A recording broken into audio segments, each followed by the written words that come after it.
All right, welcome in. Gabe DeArmond here. This is the 573 report. It's the old show on the new format with the new graphics and all that. So this is the 573 report brought to you every Wednesday by 573 Tees. You can find them online at 573tees.com. They also now have a physical location for you guys in Columbia. If you're in town, especially maybe on a game day, on a Friday before game day, you can find 573's Tees downtown. It's on an alley off 9th Street. It's called, I believe, Alley A. But look them up. You'll be able to find their physical location.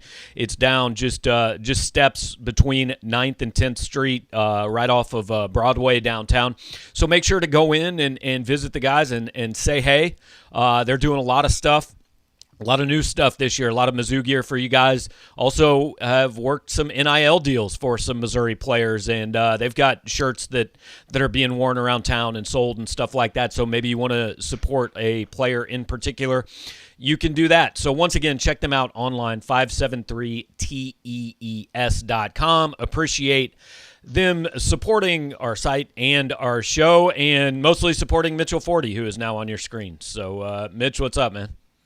So my question that I've been waiting for the return of the 573 Tees show to ask is, what's the latest with the Ed Chang jersey? Where are we with that? That's a good question. I got to follow up. Ed Chang went to what? Jacksonville University? Is that right? I think that's right, yeah. He's a dolphin, maybe? Does that sound like that's their mascot? It's some sort of a sea creature is their mascot. Okay. I'm not entirely sure. Dolphin sounds right. If I could get an Ed Chang jersey with like a Loch Ness monster on it, I would wear that probably every day, if I'm being quite honest. But we don't yet have any follow-up on that. I had kind of forgotten about that. But this is... I'll let you forget. Yeah. We'll be reminded of it regularly, I have a feeling. This is the 573 report. We're going to talk about every Wednesday kind of just whatever's going on. And we understand doing this midday. There are like grown-ups with real jobs who try to watch this, I guess. And so we may be limiting that part of it. But if you are here live with us, feel free to throw some questions in the comments, and we will talk about what you guys want to talk about. It'll probably be a little bit shorter every week. Again, we're doing these daily. It's probably not going to be an hour and 10 minutes every Wednesday, but as we get into the season especially, and there's a little bit more going on, certainly we'll take all your questions and go as long as we need to go. So the first question already kind of ties into what we knew it was going to be. We joked maybe we should just call this the Luther Burden Show today. Mitch, I've heard that there were developments with Luther yesterday. There were a couple of posts on our message board, a few things on Twitter about it. So, something happened, I guess. Yeah, so basically, as always in the world of recruiting, the rumors started to trickle out yesterday morning, and you posted that it sounded like Luther Burden was going to back off his pledge to Oklahoma. That came to fruition at about 1 o'clock. And since then, it's just kind of been nonstop speculation about where he will actually end up. And look, I mean, I'm not going to say anything that hasn't already been said on the site. Encourage everyone to subscribe if you aren't already, because we have had a ton of content on there about this, and we'll continue to have the latest. But Missouri is in a good position. It sounds like they're probably in the top 2 and probably not second as of right now. That said, things can change and do change rapidly in recruiting. Still seems like there's a decent chance he might take some official visits. So even if he does for some reason make a pledge here in the coming weeks, no one's going to feel comfortable with this one until the pen hits the paper. Yeah, I would term this as a 1.5 to 1 3/4 team race. Georgia is in it, but I think they're pretty clearly second behind Missouri. And in recruiting, generally, when a kid decommits, sometimes a kid will decommit and truly be opening it up and isn't sure where he wants to go. But usually when a kid decommits, he has a pretty decent idea. Hey, I'm decommitting to go somewhere else. Now, sometimes that is between 3 or 4 places, and he really wants to look at all of them. But a lot of times, a decommitment is, okay, this is the first step. The second step is I'm going to tell you all where I'm really going. But I don't just want to do that like Xavier Simmons did that on the same day, at the same time. It was, I'm decommitting from Virginia Tech and committing to Missouri. it generally doesn't go that way. It generally kind of like when you leave the Big 12, you have to tell everybody you're leaving the Big 12, and then you have to have 2 or 3 days before you say I'm joining the SEC. So that's the way decommitments usually go. And this is not one that came out of the blue. I mean, it was mid-March when I started hearing some stuff about this, and I was actually in Tulsa and was communicating with you and Sean. I'm like, hey, I got some things going on. If this happens in the next 3 days, like, we've got to be on top of it. And so we've been hearing that this was a possibility for a while, and it became more and more obvious when I counted them up, and I think Luther made 4 visits to Missouri this summer.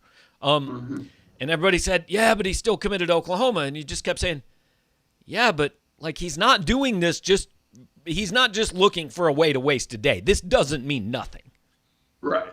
Yeah. So basically, I mean, really, ever since he's committed to Oklahoma, we've had people saying this thing's not over, and that obviously proved correct. I mean, he visited a lot of places this summer, but yeah, at 4 visits that we know of to Missouri is significant. Yes, it's only a couple hours down the road, but still, you're like you said, you're not just going to waste time on those trips. I mean, he's posted plenty of things on social media of him and his Missouri gear. So definitely, we always thought there was legitimate interest there, regardless of his commitment status. The next step, though, the thing I will say, and I'm not trying to be a wet blanket, is that will still probably be the case if he were to commit to Missouri at some point here relatively soon. I mean, he's probably still, it doesn't change that much. I mean, obviously it's better to have a kid committed than not, but he might still be taking visits. And, while right now it could be very true, and I think is true, that Missouri and Georgia are the top 2 teams, if he takes a visit to Alabama and loves it, that's, it's not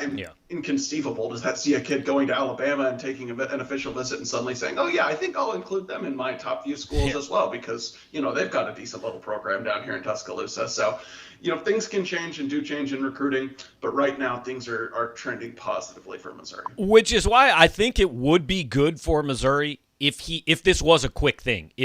Because we've heard some talk that, hey, a decision could come before his season starts. His season starts a week from Friday. That's only 9 days away.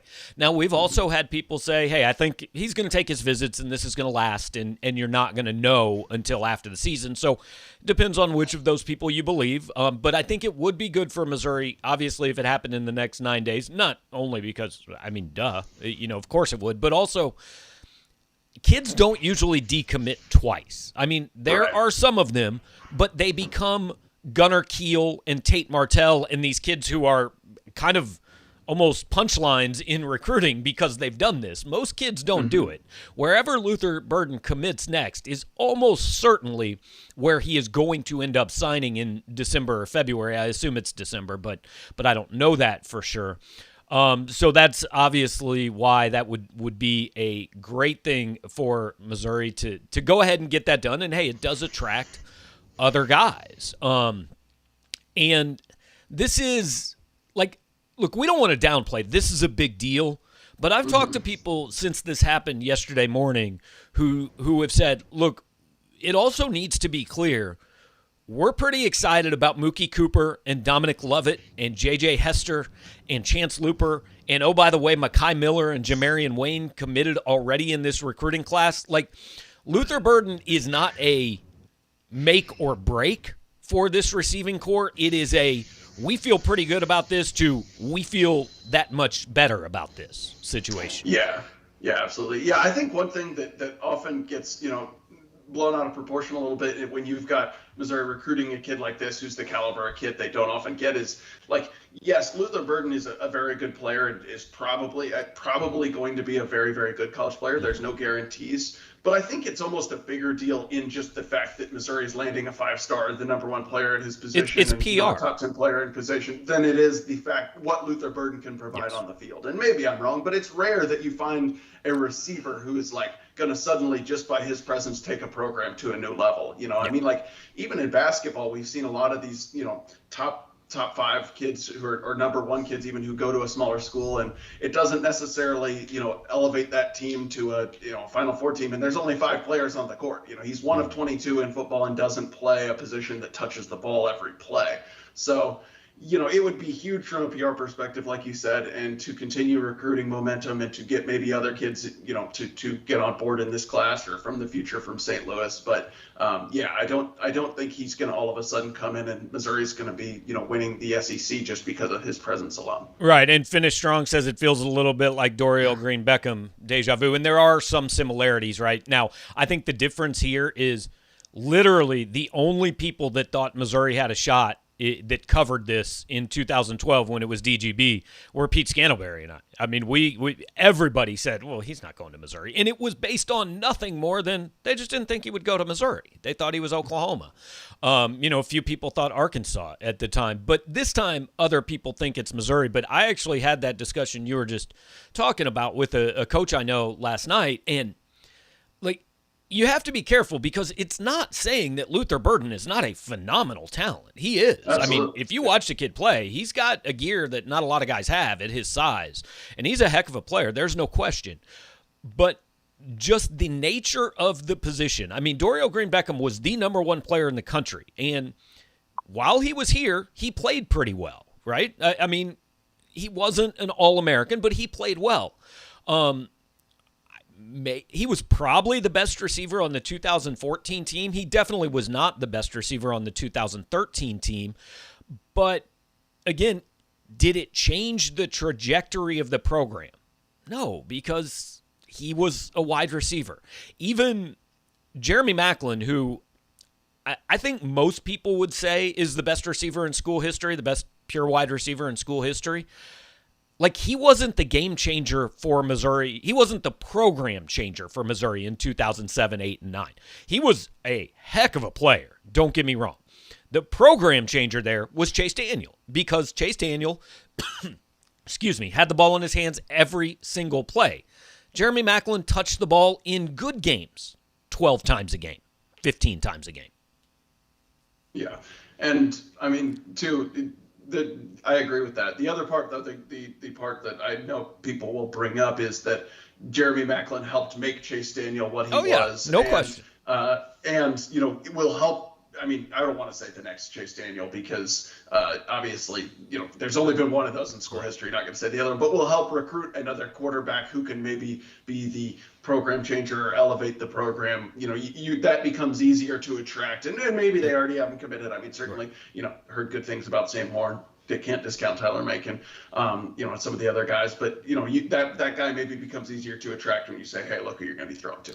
And so moral of the story, much better to get Luther Burden than to not get him. None of what we're saying is be fine if he went to Georgia and you were playing against him every year. You don't want that. Especially because and guys like this are more important to Missouri than they are to Georgia, or honestly even than they are to Oklahoma. Because I don't understand how sports and statisticians figure out wins above replacement.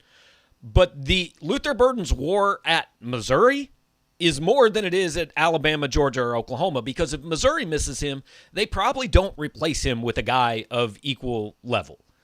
Alabama, Georgia, and Oklahoma probably do. Yeah, or at least close. I mean, right. Yeah, it's very possible that Luther Burden is the best receiver in this class. But yeah, Alabama's not exactly hurting for talent. I don't know if anyone's noticed the receivers they've churned out the last couple of years. So, yeah, I agree. Yeah, only the best recruiting class or best receiving core in the history of college football. No big deal. Josh is asking, what will Burden's commitment mean for Drinkwitz? Does that boost the way you view him at all, or was he already there? I mean, look, it's a big deal, but I do also want to say, and somebody brought this point up on the message board yesterday, let's not pretend something like this has never happened at Missouri. I mean, I got a text yesterday from somebody that said, would Luther Burden be the highest rated commitment in Missouri history? I said, well, no, DGB was number one. You can't possibly get any higher than that, Right. So, Gary Pinkel got Dorial Green Beckham. He got Blaine Gabbert, who I can't remember exactly where Gabbert was ranked. I want to say it was number 14 nationally, something like that. So, things like this have happened before at Missouri. And again, not downplaying what he is, but ultimately, it doesn't really impact my view of Eli Drinkwitz. What impacts my view of Eli Drinkwitz is how many games he's going to win. Yeah, exactly. I was going to say the exact same thing. It's part of it would be the biggest feather in his cap so far and show that, he is capable of recruiting at a really high level and, stacking two really good classes on top of each other, which is very important to achieve his stated goals. But ultimately, it's going to come down to, can he do those things on the field? Can he actually compete for an SEC title here, SEC East title within a few years? Can he stack 9-10 win seasons on top of each other like Gary Pinkel did for a little while there? That's the ultimate measuring stick of every coach. Now, you said it would be the biggest feather in his cap. I think you're right, PR-wise. Mm-hmm. Would this be bigger than Sam Horn? I mean, Sam Horn's a top 100 kid from Georgia at the most important position on the field. I think that was a pretty big statement.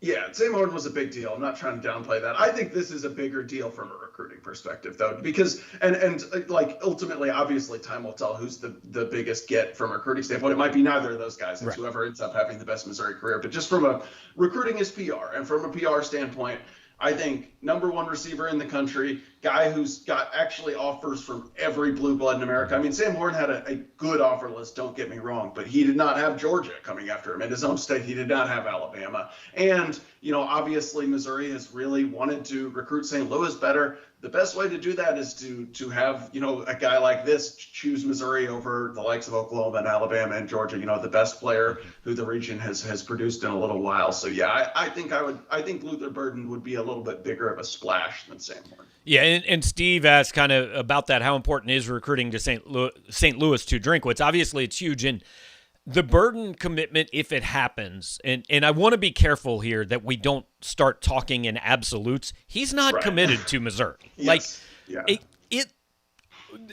The chances are promising. There's reason to feel good about it. He is not at this point committed to Missouri, but it's not just the Luther Burden commitment if it happens. It's that on top of Marquise Gracial, on top of Tyler Macon, on top of Dominic Lovett, on top of Mookie Cooper. It's for literally since I've been doing this, and I'm sure probably since I even before I started following Missouri football, the question has always been out there, if we could ever get all these in-state kids to stay here, what could this program become? And you're never going to get them all. I mean, like Tyson Forde, for example, is going to Notre Dame, right? So you're never going to get everyone.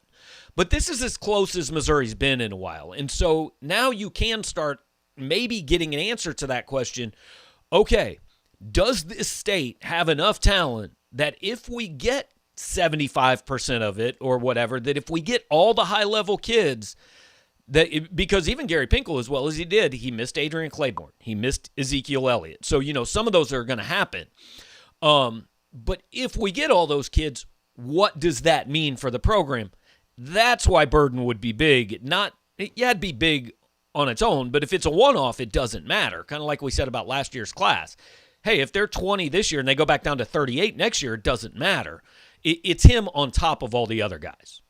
Yeah, absolutely. And I certainly think that, landing him would help convince a lot of the guys who for years, you've always had a few guys in the class. And like you said, you're never going to get them all. But there's always been a kind of an elite tier where, the Ohio States and Oklahomas and Clemsons of the world start to come calling, Missouri's going to lose that battle. Landing one of those, and especially if he were to obviously come to Missouri and do pretty well, would help Eli Drinkwitz say, look, you don't need to go to these other places to succeed. Right. And I remember that was Pinkel's message. After a while, privately, his staff would say, look, we've done everything we can do. We've shown these kids, hey, you can win here. You can play at that level here. If they're not going to come, they're just not going to come. You're going to lose some of them, and that happens. Real quick, I want to take a break from the Luther Burden show to remind you that this is actually the 573 report. The logo's up there in the top corner, 573tees.com, Tees. It will also be linked on the story page when we put this show up on Power Mizzou later. We're sending these out as podcasts, so 573 Tees. You can check them out online. They've got all kinds of new stuff. It seems like they're tweeting out a new shirt every day. They made a anti-Texas shirt a couple weeks ago that I know a lot of people have enjoyed. A lot of Eli Drinkwitz stuff. I imagine it's a matter of time before we get something referencing Eli Drinkwitz's 5-star car that he tweeted about yesterday, which I don't know. Maybe that was not coincident. I just kind of thought it was coincidental. A lot of people seem to think there was not a coincidence to him tweeting that out right after the Luther Burden decommitment. I did think on the way home, if he really wanted to twist the knife and make it pointed, he should have tweeted like, "Thanks Mercedes-Benz of Columbia for the ride. I promise not to flip it for a better one coming up." That would have been more pointed. Yeah, I don't know. I would guess, just getting to know Eli Drinkwitz a little bit, that it was not coincidence. He's a fairly calculated guy. I just didn't really get it. I guess. Right. I mean, maybe, is he saying, is Luther Burden going to come here and get a new Mercedes? Maybe that's in the works. I don't know. I saw some speculation that because it's a wagon of some sort, that has to do with the Oklahoma like the Sooner wagon. Schooner. Yeah, so I don't know though. I mean, honestly, I think it would have been better if he had tweeted out the video of the Sooner Schooner just tipping over, because that really kind of never gets old. Yeah. Because no one was hurt in the incident. Right. Nothing against Oklahoma. That's just a fun video. Yeah. So I don't know. It's a nice car. I would like to know what's happening to his old. He was driving around a pickup truck that seemed in very good condion. If he wants to donate it, I'm just throwing out there. I wouldn't mind. And look, it is literally in these coaches' contracts. They get a car every year. I mean, it's. I just read Konzo's contract a couple days ago. You get one for you, and you get one for your spouse. So they are driving around cars. That are donated for the cause. Todd Julian says that he enjoys waking up to the 573 report. So welcome to the world, Todd. I mean, it's 11:23, but we do appreciate that you have joined us before lunchtime. Hey, you might be out on the West Coast, 9:23. Could be in Hawaii, too. Quite early there. Could be 5:20. Could be in Tokyo, where it's 2 a.m. tomorrow. Who knows? But Todd, appreciate you and everybody else joining us. Okay, let's move on to some more questions. Oh, hey, Luther Burden question. Andy wants to know, do you think landing Burden might influence someone like Toriano Pride? And look, they're friends, right? But when Luther Burden was committed to Oklahoma, Toriano Pride wasn't committed to Oklahoma. Could it help? Sure, but he is committed to, I think we can safely say, one of the three best programs in college football right now. Yeah, is it possible? Absolutely. And like we said, one of the big things about getting Luther Burden is it helps you, sell your program to other high-profile prospects, especially in St. Louis. But I don't really have any real reason to believe that would be the case. Toriano Pride committed to Clemson fairly early in the process. He always seemed to like Clemson, and Clemson is not a school that loses a lot of recruits. Dabo's always been a guy who said, if you're not sure, don't commit, because we don't want you to go ahead and flip later in the process. So certainly not impossible. I'm sure if there's any window there, the Mizzou staff will keep in touch with Toriano Pride, but it's not something that's really on our radar at this point. Yeah, the impression I've gotten is that he has not told them, please don't call me anymore. Right? There's still a little window of communication there. I think it's pretty small. Missouri had an event on July 31st where they had virtually everybody in the state, and he was not there. So that's notable. Is it impossible? No, but it's definitely not something that we're really looking at. Let's see. Finish Strong is asking about Power Mizzou T-shirts. We've done that before. We could always do that at some point. I mean, this is presented by 573 Tees, so I suppose it would not be impossible. We got a few minutes left. We have talked a lot about Luther Burden and we understood that was going to be the case, and are happy to do that. But we've got 3 or 4 chances left to see Missouri in camp. Mitch, I think you wrote about this morning, really two of the few position battles we're really watching here over the next 2 weeks. Yeah, so the offensive line is just, it's always kind of a area of question mark, because you do have so many positions, and this year in particularly, the 2 tackle spots were kind of 2 of the main position battles we were going to be kind of watching. It's interesting. It's kind of gone a little bit the opposite of what I expected. I thought coming in, if there was one guy we could kind of pencil in at tackle, it'd be Hired White, because the coaches talked really highly about him before he got hurt last year, talked about him pretty highly in the spring. He had a little bit of starting experience in the past, but he seems to be in a bit of a coin flip battle with Connor Wood. I mean, we have not seen a ton, but in the little bit of scrimmaging we saw, they were splitting the first team reps. Connor Wood seems to have acclimated pretty quickly from Montana State. At the other tackle spot, though, it seems like it's going to be Javon Foster starting at left tackle. Zeke Powell's still in the mix, but he's been banged up and missed a couple practices, and everyone's spoken really highly of Javon Foster. He did start once last year backing up Larry Borum at right tackle, but is a guy, fourth year in the program? So he's, paid his dues, and seems to me like he's probably going to end up starting at left tackle. Yeah, I actually think when I look at Javon Foster, there's a little bit of Larry Borum there in that Borum's first 2 years in the program, I thought, maybe he's a guy that eventually gives him a little something. And then he kind of got a chance. In the first year, you thought, they probably need an upgrade there because it didn't really go well. And then all of a sudden, Larry Borum became the guy that, if he's not there, your line's so much worse, and he ends up going early to the NFL. Javon Foster's a guy who came in without a lot of fanfare, played some last year, and frankly, I thought it was a little bit troublesome at times. But everybody's speaking really highly of him, so maybe he becomes that guy that all of a sudden you're going, oh, hey, this dude has become a player.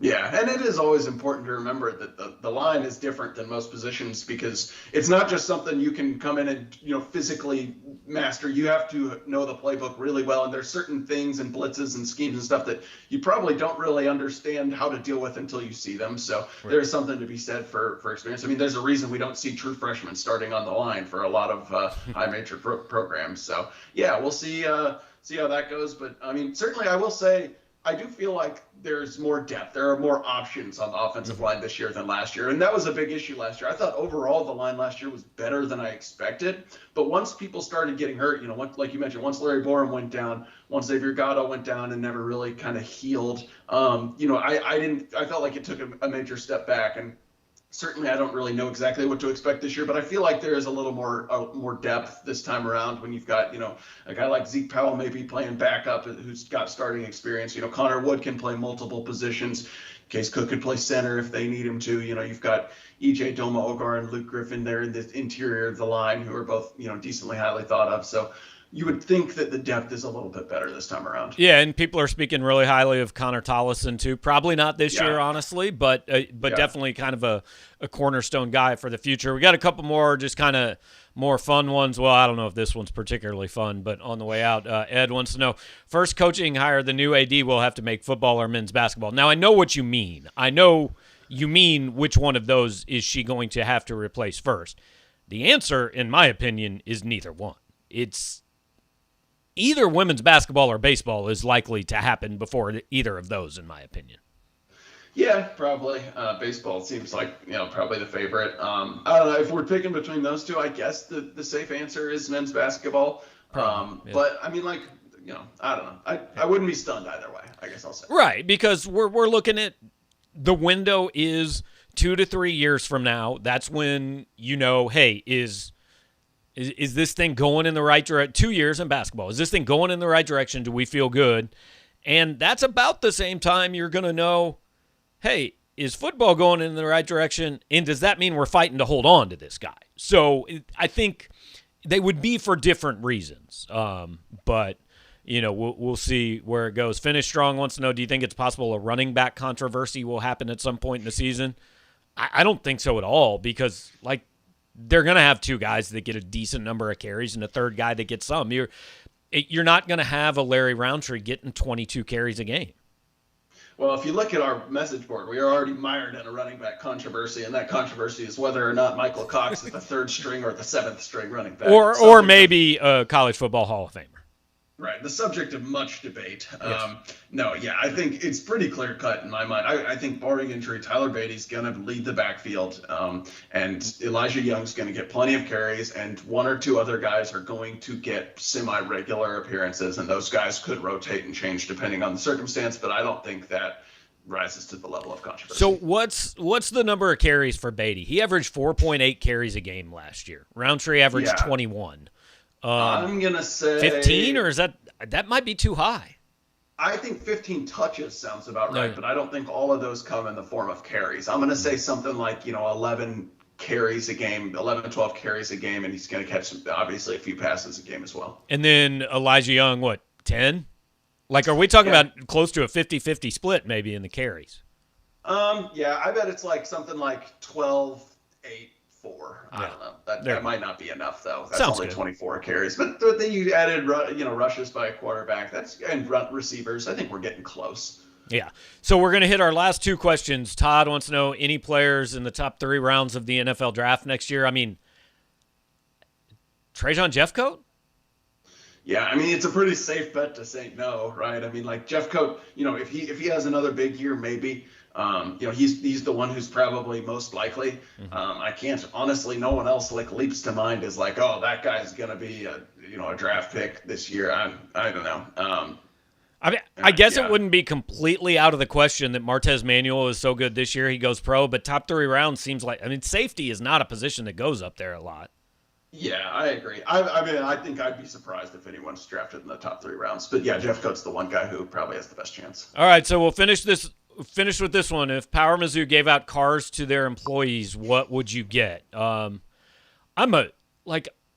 don't care about. I just need my car to get me somewhere. I've had a 2010 Toyota Highlander for 8 years, and when it goes bad, I'm going to get another Toyota Highlander because I love it. And I've never had issues with it. I take it in to get worked on, and they're like, well, this has 190,000 miles on it, and we're disappointed. We can't find any real problems. So, if I could get any car I wanted, would I get a Toyota Highlander? Probably not. But, I'm a 45-year-old white dude, man. I'd look stupid driving around in some little sports car that's going to spin off the road every time we get ice in Missouri. Yeah, I think I'd like a truck of some sort. It fits my lifestyle well. I'm a big fisherman. I like to, take my kayak out. I'd like to have a boat someday. Take some bikes out, do some biking. It's good to have the space. As for which brand, I don't really know. Not really imminently close to making this purchase, but right. If you're handing them out, then I'd figure it out. It doesn't seem like a likely thing from Power Mizzou or rivals anytime soon. And hey, my answer could change in a couple months. Midlife crisis could honestly hit at any time. You never know when I might feel the need to just go out and get a Corvette convertible or something. So, Yeah, you are about to become an empty nester, so you don't need the space. Empty nester, I feel like at 45, chances are I'm probably a little on the wrong side of midlife, so I don't know. We're going down a dark road here. It feels like we should probably end this thing. So, all right, Mitch, we got practice tomorrow, fan day Saturday, and who knows? Every day is Luther Burden Day until it's actually Luther Burden Day, I guess. Yep. We'll have it all on the site. All right. Thanks for watching, guys. Once again, 573 Report brought to you by 573 Tees. Check them out at 573tees.com. Once again, they do have a physical location. We're just, 2.5 weeks away from people coming back to Columbia for football game weekend. So come in, maybe check them out on a Friday or maybe Saturday morning before kickoff. Get yourself a new shirt for the game. They're great partners, have been really good to us for the last year and a half or so. So please make sure to give them your business. Everybody, I hope, is wearing clothes while watching this. You always need clothes, so go buy a shirt from 573 Tees. Appreciate you joining us. I'll be back tomorrow with a little bit of an SEC preview show right here on the same streaming platform. And check out everything happening over at Power Mizzou. We'll talk to you guys later.